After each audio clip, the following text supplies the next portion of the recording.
Dictation 100 शब्द प्रति minute. 5 second बाद शुरू। हाल ही में प्रधानमंत्री नरेंद्र मोदी ने देश के विद्यार्थियों को संबोधित करते हुए परीक्षा पे चर्चा में तकनीक के इस्तेमाल पर विशेष ध्यान देने को कहा। यह कोई छिपी बात नहीं है कि मोबाइल के ज़रूरत से ज़्यादा प्रयोग ने समाज को नकारात्मक रूप से प्रभावित किया है। इसीलिए यह एक स्वाभाविक सलाह है कि बच्चे इस तरह की तकनीकी के गुलाम न बने, उनका सीमित और संतुलित प्रयोग करें। हम सब जानते हैं कि यह लोगों की व्यक्तिगत या सामाजिक हानि हो सकती है, लेकिन यह कहीं न कहीं राष्ट्र की क्षति भी है, क्योंकि जो समय देश की बड़ी आबादी सोशल मीडिया पर बिता रही है, वह अगर देश को विकसित करने में प्रयोग किया जाए तो यह अपने आप में बड़ा परिवर्तन ला सकता है। शोध संस्थान के अनुसार हर भारतीय स्मार्टफोन पर औसतन 7 घंटे बिताता है। इसमें से भी वह सोशल मीडिया पर ज़्यादा समय बिताता है। इसके चलते हम अपने सोचने समझने की क्षमता खोते जा रहे हैं। साथ ही इसका असर हमारे शारीरिक और मानसिक स्वास्थ्य पर भी विपरीत पड़ता है। इसके अलावा यह हमारे सामाजिक और पारिवारिक संबंधों पर भी नकारात्मक प्रभाव डालता है और हमारे जीवन करियर में भी बाधाएं उत्पन्न कर रहा है। अवसाद जैसी बीमारियां सोशल मीडिया के अत्यधिक प्रयोग के कारण लगातार बढ़ती जा रही है। इसके अलावा इसने हमें आर्थिक रूप से बेहद प्रभावित किया है। सोशल मीडिया पर तरह तरह के आकर्षित विज्ञापन होते हैं, जिसके चलते हम फिजूल की चीज़ों का क्रय कर लेते हैं। फिर इस आभासी दुनिया में जब सब कुछ हमारे मुताबिक नहीं हो पाता है, तो फिर हम अपने आप को हीन भावना से ग्रसित कर लेते हैं, जिसके चलते कई बार लोग आत्महत्या तक की स्थिति तक में पहुंच जाते हैं। इसके अलावा सोशल मीडिया पर भ्रमित जानकारी भी समाज को दिशाहीन बनाती है।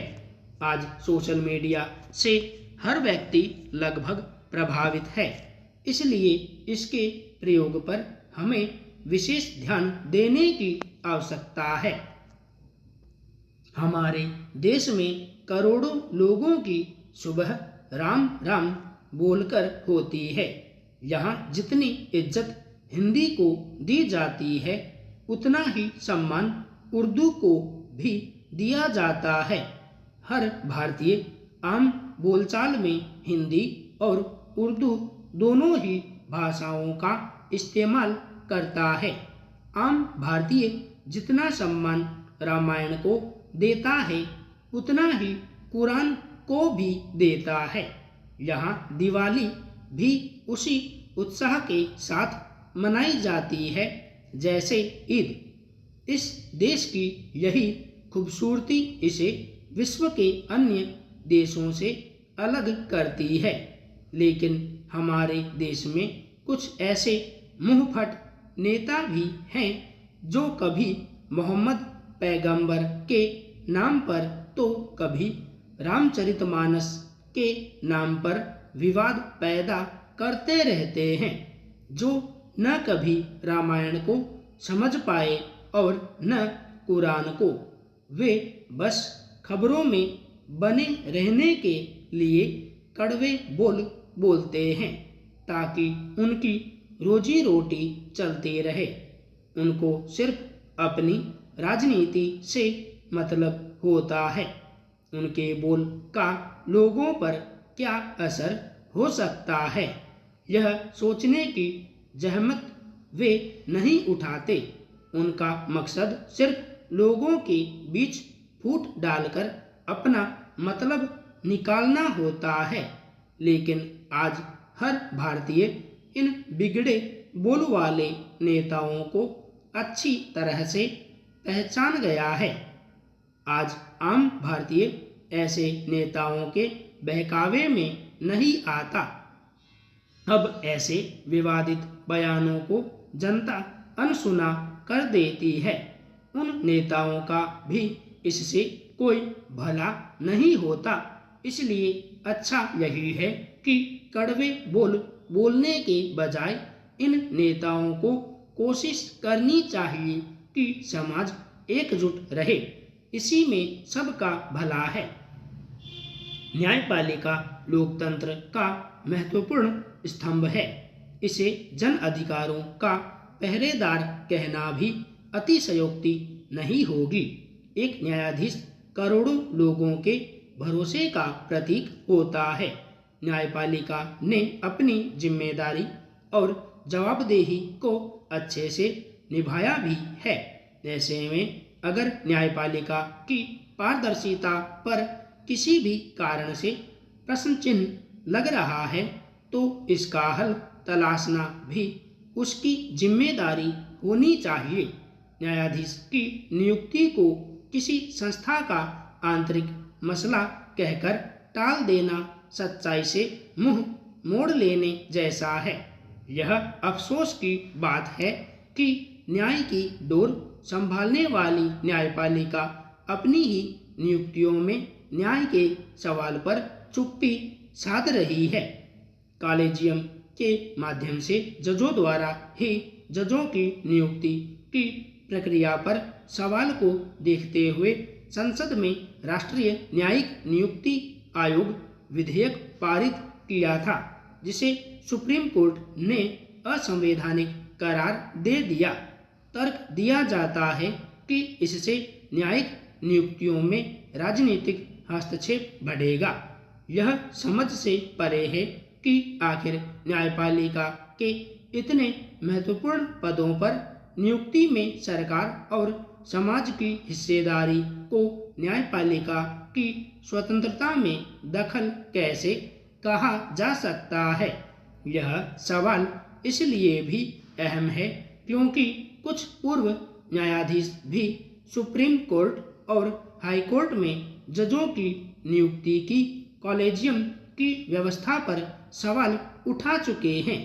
हाल के दिनों में जिस तरह सवाल उठे हैं उसे देखते हुए न्यायिक नियुक्तियों की स्वतंत्र, निष्पक्ष एवं पारदर्शी व्यवस्था की पड़ताल हम सबके लिए बड़ा मुद्दा है।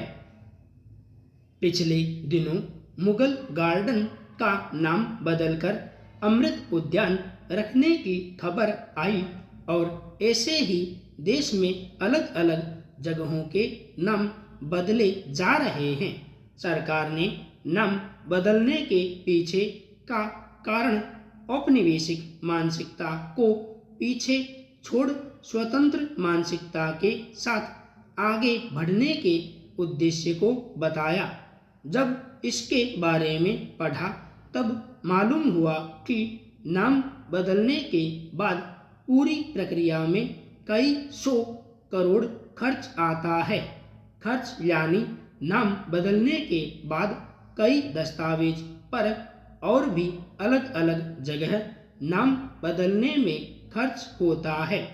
मुगल गार्डन का इतिहास में काल 100 साल से भी अधिक का है।